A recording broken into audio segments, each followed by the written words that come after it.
The hidden remains of Alexander the Great. There are stories that live in history books, and then there are the stories that never made it to the page. Behind the towering stone walls of the Vatican, beneath layers of ceremony, belief, and power, lies a vault of secrets that few have ever seen. To the world, it is the beating heart of the Catholic Church. But to some researchers, skeptics, and even insiders, it's something more, a repository of mysteries, relics, and forbidden truths carefully guarded for centuries. From preserved bodies that never decay, to a library rumored to house the last scrolls of lost civilizations, to whispers that Alexander the Great himself lies hidden beneath a Christian basilica in Europe, these tales are not just legends. They are footnotes of history that never got the spotlight, until now. So what if the greatest secrets of humanity aren't lost in time, but deliberately locked away, out of reach, out of sight, and buried beneath the rituals of faith? Today, we're pulling back the curtain. These are 7 chilling mysteries the Vatican never meant for you to discover. So fasten your seatbelt as we dive deep into a world where religion, history, and conspiracy collide. But first, you might just have incredible luck if you like and subscribe before this video ends. The Horus theory was the story of Jesus told before. In every corner of the world, religion has shaped the way we live, the way we love, and the way we make sense of death. But sometimes, what we think we know begins to unravel, not from outside criticism, but from within the echoes of ancient stories that sound just a little too familiar. One of the most controversial theories in comparative religion suggests that the story of Jesus Christ may not be entirely unique. Instead, it might be a retelling, an evolution of a much older myth. The story of Horus, the Egyptian sky god, born thousands of years before Christ walked the earth. According to proponents of this theory, Horus was born of a virgin mother named Mary. His birth was said to have been announced by a shining star in the east. He was visited by 3 wise men. He performed miracles, healed the sick, walked on water, and even raised the dead. He had 12 disciples, was crucified, buried, and after 3 days rose again. It all sounds eerily familiar, too familiar. Critics argue that many of these details are exaggerated or misinterpreted. Some ancient Egyptian texts reference 4 followers, not 12. Others claim there is no mention of a crucifixion. But even when stripped of the more dramatic claims, the parallels that remain are enough to stir uncomfortable questions. Could it be that stories of divine birth, sacrifice, and resurrection are archetypes, symbols that cultures retell in new forms, over and over again? The Vatican has firmly rejected such theories, branding them as oversimplified or deliberately misleading. But those who study religious syncretism, the blending and borrowing of sacred stories, believe the truth may be more complex. Perhaps the story of Jesus was not copied, but inspired. Not stolen, but reborn through the lens of a new era, shaped by earlier myths that still echoed through the ancient world. Because stories this similar can emerge across civilizations separated by centuries and continents. What does that say about the roots of belief itself? The lost library of Alexandria was its knowledge hidden in the Vatican. There once stood a building so legendary, so filled with the genius of the ancient world, that its destruction is still mourned to this day. The Library of Alexandria, said to have held over 400,000 scrolls, was the beating heart of human knowledge. From astronomy and medicine to philosophy and lost civilizations, it preserved secrets from every corner of the known world. And then it vanished. Some say it was Julius Caesar's fire during the siege of Alexandria. Others point to religious fanatics who saw the pagan scrolls as heresy. Still others believe the truth is even more disturbing, that the knowledge wasn't lost at all, but hidden. Whispers from inside the Vatican suggest that some of Alexandria's most sacred scrolls, on healing, alchemy, cosmic order, and lost continents, were secretly transferred to Rome. And centuries later, they may have found their way into the Vatican Apostolic Archive. This archive, formerly known as the Vatican Secret Archive, is one of the most restricted libraries on Earth. With over 50 miles of shelving, it contains documents that have never been made public. Only select scholars are granted limited access, and even then, entire sections remain sealed. Could ancient Egyptian scrolls still lie protected, perhaps even translated, deep within its catacombs? No one outside the Vatican truly knows, but it wouldn't be the first time that power sought to preserve knowledge, not to share it, but to control it. Because if the contents of the Library of Alexandria weren't destroyed, but deliberately hidden, then the greatest minds of the ancient world may still be whispering from beneath the stone floors of the Vatican, waiting to be heard once more. The Egyptian Museum of Pope Gregory, treasures or spoils of conquest. In the heart of the Vatican lies a place that feels like it belongs not to Christendom, but to the banks of the Nile. It's called the Gregorian Egyptian Museum, founded in 1839 by Pope Gregory XVI. 9 galleries, dozens of stone statues, ancient coffins, mummies.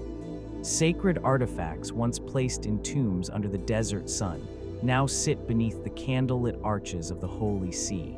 But how did they get there? The answer, though rarely acknowledged, lies in conquest. After the fall of Cleopatra in 31 BCE, the Roman Empire absorbed Egypt, not just as territory, but as a source of wealth, mystery, and power. What couldn't be destroyed was collected. What couldn't be explained was rebranded. The Vatican's Egyptian collection grew slowly, first as private trophies of popes, then as public exhibits meant to preserve culture. But many of these objects were taken during colonial expansion, when museums across Europe raced to own a piece of antiquity. Statues of Horus and Anubis, steel covered in hieroglyphs. And yes, mummified remains once considered sacred. And what's most haunting is this: among these relics are pieces that suggest rituals, burial practices, and spiritual symbols, eerily similar to early Christian rites. Did Christianity borrow more from Egypt than we've been told? Did those who shaped modern faith intentionally absorb the magic and myth of ancient Kemet? The Vatican does not answer such questions. But its Egyptian museum, tucked quietly behind holy walls, might hold the echoes of an uncomfortable truth: that faith, like empire, often builds upon the ruins of the past.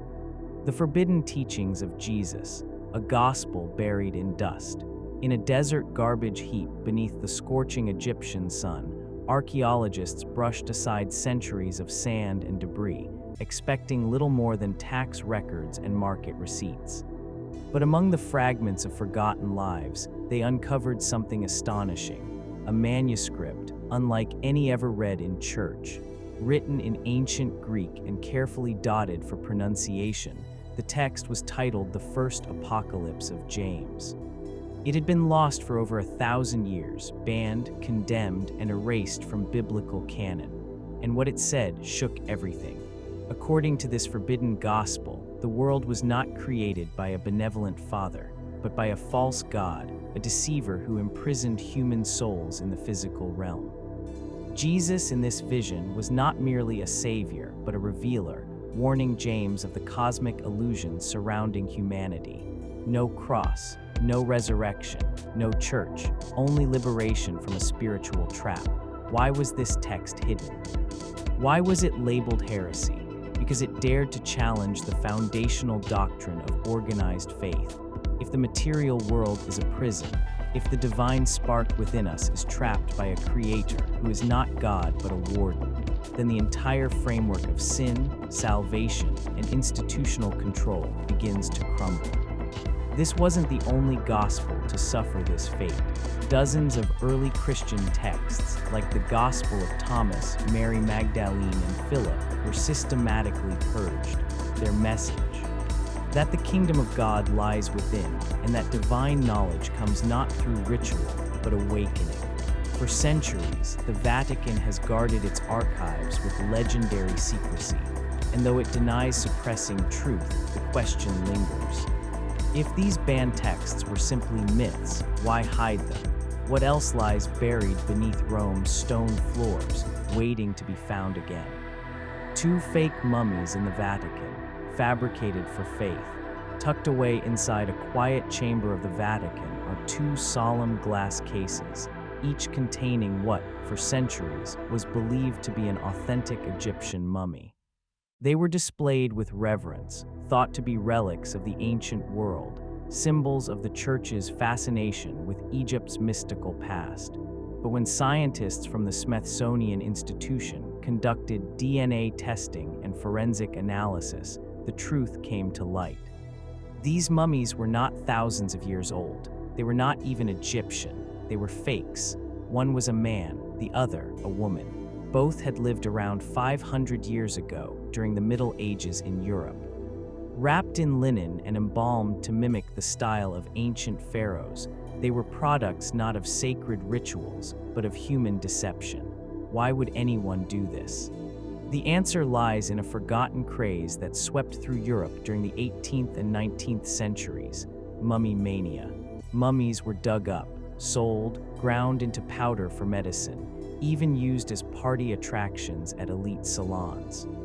Demand was so high that counterfeiters began crafting fake mummies, stuffing corpses with spices and resin, then marketing them as exotic antiquities. Somehow, two of these forgeries ended up in the Vatican's collection. And for generations, they were accepted without question. This revelation forces us to confront a haunting question: how much of what we preserve as history is truth, and how much is performance? In a place built on faith, even the dead can lie. When saints do not decay, miracles or methods. In the Catholic world, incorruptibility, the idea that the body of a holy person does not decompose after death, has long been considered a divine sign of sainthood. For centuries, pilgrims knelt before glass coffins, gazing in awe at faces that seemed untouched by time. But what if the miracle wasn't a miracle at all? Take Pope John XXIII, who passed away in 1963. Today, his body lies on display inside the Vatican, remarkably preserved. His skin appears smooth, his features calm, as if only asleep. For many, it's a testament to holiness. But behind closed doors, documents tell another story. From 1975 to 2008, a secret team within the Vatican quietly embalmed the remains of more than 30 saints and popes. Drawing directly from Egyptian mummification practices, they used resins, preservatives, and even vacuum-sealed chambers to halt decay.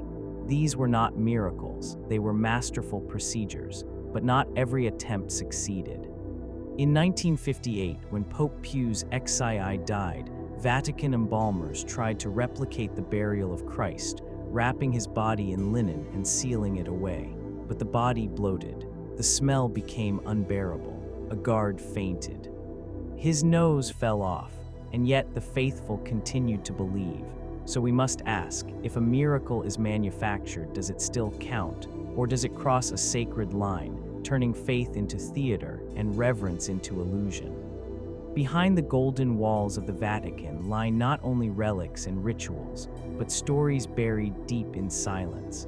Stories of emperors mistaken for saints, of gods recycled into saviors, of libraries lost and knowledge hidden, of deception dressed as devotion. Whether they were hidden by design or forgotten by time, these mysteries remind us of something vital.